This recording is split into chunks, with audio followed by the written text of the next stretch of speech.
इस सब की शुरुआत तब हुई जब ग्रेजुएशन के कुछ दिनों बाद स्नेहा दीदी को बेंगलुरु में जॉब इंटरव्यू के लिए अचानक जाना था।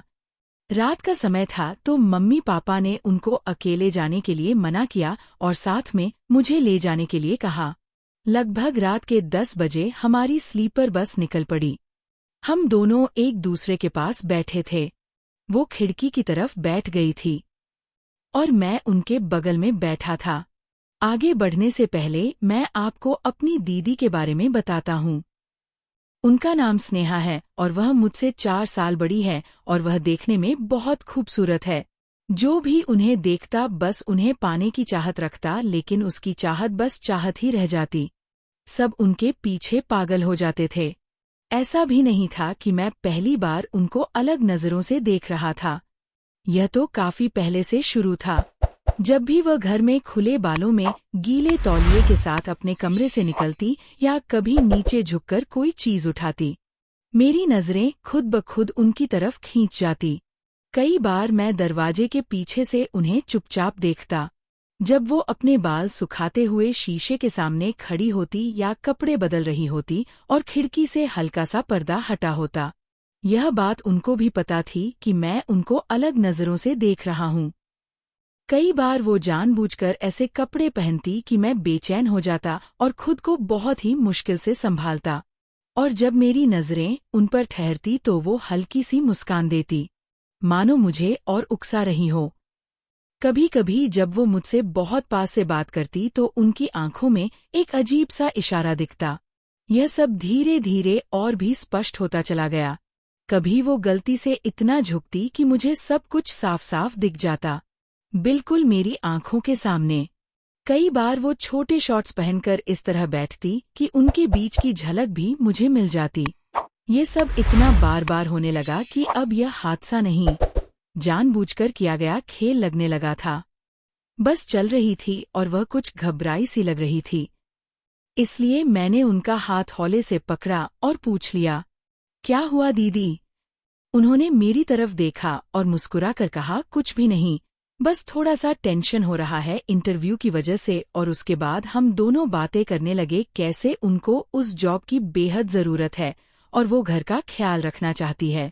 कुछ देर बाद उन्होंने मुझसे पूछा, तेरी कोई गर्लफ्रेंड है और क्या तुमने अभी तक वो सब किया है कि नहीं? मैं थोड़ा झेम गया लेकिन सच बोल दिया, नहीं दीदी, अब तक कोई गर्लफ्रेंड नहीं बनी। थोड़ी देर चुप रहकर वो बोली, मैं भी कॉलेज में किसी लड़के से बात तो होती थी, लेकिन कभी किसी को पास आने नहीं दिया, ना भरोसा हुआ ना मन। थोड़ी देर में बस एक ढाबे के पास रुकी। उन्होंने मेरी ओर थोड़ा झिझकते हुए देखा और धीरे से बोली, मुझे वॉशरूम जाना है, पर थोड़ा डर लग रहा है अकेले। मैंने झट से कहा, मैं साथ चलता हूँ दीदी। हम दोनों नीचे उतर गए। अंधेरा था लेकिन ढाबे की रोशनी और कुछ स्ट्रीट लाइट्स थी। वो इधर उधर देखने लगी कि कहाँ जा सकती थी, लेकिन कोई साफ जगह नहीं दिख रही थी। उनके चेहरे पर हल्की घबराहट थी। मैंने पूछा, आप यहीं रुकिए, मैं देखता हूँ कोई ढंग का कोना मिल जाए तो। कुछ देर बाद मुझे एक कोना मिला जो थोड़ा अंधेरा था और थोड़ी झाड़ियाँ भी थी। मैंने उन्हें इशारे से बुलाया और कहा, यहाँ आ जाइए दीदी, कोई नहीं देखेगा। वो झिझकती हुई वहां आई लेकिन अब भी थोड़ी डरी हुई थी। धीरे से उन्होंने मेरी ओर देखा और बोली, तू यहीं पास में खड़ा रहना, ठीक है? बस थोड़ा सा कॉन्फिडेंस मिलेगा। मैंने मुस्कुराते हुए सिर हिलाया और एकदम पास खड़ा हो गया ताकि वह सुरक्षित महसूस करें। वो नीचे बैठ गई, लेकिन मैंने पीछे मुड़कर देखा तो सब साफ साफ दिख गया। ये सब देखकर मेरी सांसें थम गई। मैंने सोचा, अगर दीदी को पता चला कि मैंने देखा है तो दीदी मुझे कभी माफ नहीं करेगी या गुस्सा हो जाएगी। मैं सांस रोकर खड़ा रहा। थोड़ी देर बाद दीदी उठी तो मैंने झट से नजरें फेर ली, जैसे मैंने कुछ देखा ही ना हो। फिर हम दोनों धीरे धीरे वापस बस की ओर चल पड़े। वापस आकर अपनी सीट पर बैठने के कुछ देर बाद बस फिर से चल पड़ी। थोड़ी देर बाद बस के सारे लाइट्स बंद हो गए। दीदी अब थकी सी लग रही थी और थोड़ा सोना चाहती थी। मैंने खिड़की के पर्दे हल्के से खींच दिए ताकि बाहर से कोई ना देख सके और उन्होंने आराम से अपना सिर सीट के कोने पर टिकाया और आंखें बंद कर ली।